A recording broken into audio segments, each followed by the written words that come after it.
Epstein file என்கிற வார்த்தையை நீங்கள் பார்லிமெண்ட்டில் பேசினாலே அந்த விஷயத்தை பார்லிமெண்ட்டுடைய டேட்டா ரெக்கார்ட்ல இருந்து நீக்கி விடுவோம். Nobody can talk about it. India அமெரிக்காவோட ட்ரேட் டீலில் நீங்கள் கையெழுத்து போட்டிருக்கிறீர்கள். விவசாயிகளை அங்கே நீங்கள் அடமானம் வைத்திருக்கிறீர்கள். ரஷ்யா இந்தியாவிற்கு சப்போர்ட்டாக நின்ற ஒரு மிக நெருக்கமான பார்ட்னர். ரஷ்யாவிடமிருந்து நீங்க கச்சா எண்ணெயை வாங்க போறீர்களா இல்லையா என்கிற இந்த கேள்வியை மிக தெளிவாக இந்த நாட்டு காமர்ஸ் மினிஸ்டர் பியூஷ் கோயலிடம் கேட்டோம், பதில் கிடைக்கவில்லை. இந்த நாட்டு ஃபாரின் எக்ஸ்டர்னல் அஃபேர்ஸ் மினிஸ்டரிடம் கேட்டோம், ஜெய்சங்கர் அவர்கள், எந்த விதமான பதிலும் கிடைக்கவில்லை.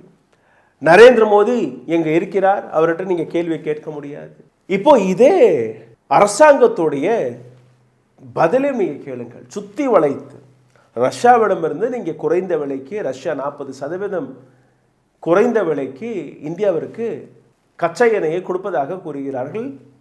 இந்திய ரூபாயில் அந்த ட்ரேடை நீங்க செய்யலாம், டாலர் எல்லாம் தேவையில்லை. அமெரிக்காவுடன் டாலரில் நீங்க வாங்கணும். இந்த கேள்வியை கேட்டால் none of them are giving direct answer. இதே பியூஷ் கோயல் அவர்கள் விவசாயத்தை நாங்கள் ரொம்ப பாதுகாப்பாக வைக்க போகிறோம், விவசாயத்திற்கும் இந்த ட்ரேட் டீலுக்கும் இந்த சம்மந்தம் இல்லை என்று கூறினார்கள்.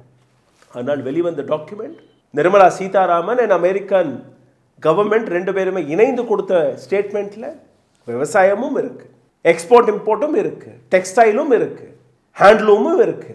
எந்த விதமான ட்ரேட் டீல் இது?